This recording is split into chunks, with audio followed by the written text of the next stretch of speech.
तिकडे अकोल्यामधल्या बाळापूर नगरपालिकेसाठी मतदानाला मोठ्या उत्साहात सुरुवात तर झाली आहे, मात्र थंडीमुळे मतदान केंद्रावर मतदारांची म्हणावी तशी गर्दी नाहीये। बाळापूर नगरपालिकेच्या एकूण 25 जागा आणि नगराध्यक्ष पदासाठी मतदान होतंय। इथे नगरसेवक पदाच्या 25 जागांसाठी एकूण 95 उमेदवार निवडणुकीच्या रिंगणामध्ये उतरलेत, तर नगराध्यक्ष पदासाठी 6 उमेदवार निवडणूक रिंगणात आहेत। बाळापुरातील मतदान केंद्रावरून आढावा घेतलेला आहे आमचे प्रतिनिधी उमेश आलवणे यांनी।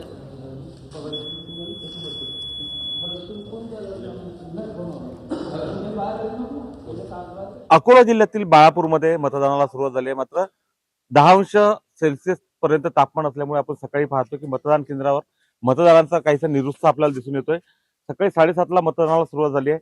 बाळापूरचा जर विचार केला तर बाळापूरमध्ये एकूण 25 जागांसाठी आज 95 उमेदवार निवडणूक रिंगणात आहेत, तर नगराध्यक्ष पदासाठी एकूण 6 उमेदवार रिंगणात आहे। येथे वंचित बहुजन आघाडी, महाविकास आघाडी, MIM आणि भाजपशी चौरंगी लढत आपल्याला नगराध्यक्ष पदासाठी आणि नगरसेवक पदासाठी पाहायला मिळते। मतदारांचा जर विचार केला तर 40,572 मतदार आज आपला मतदानाचा हक्क बजावणार आहे। यामध्ये 20,359 पुरुष तर 20,213 महिलांचा समावेश आहे।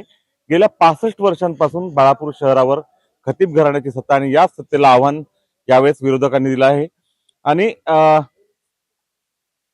सध्या थंडी असल्यामुळे मतदारांचा काहीसा निरुत्साह जरी दिसून येत असला तरी सकाळी 10 नंतर साधारणतः मतदारांचा मोठा ओढा जो आहे, मोठी गर्दी जी आहे ती मतदान केंद्रावर दिसेल। आणि ABP माझा सुद्धा बाळापूरकरांना आवाहन करते की आपल्या सुदृढ लोकशाहीसाठी, तुमच्या विकासासाठी भरभरून मतदान करा आणि आपली लोकशाही जिवंत ठेवा।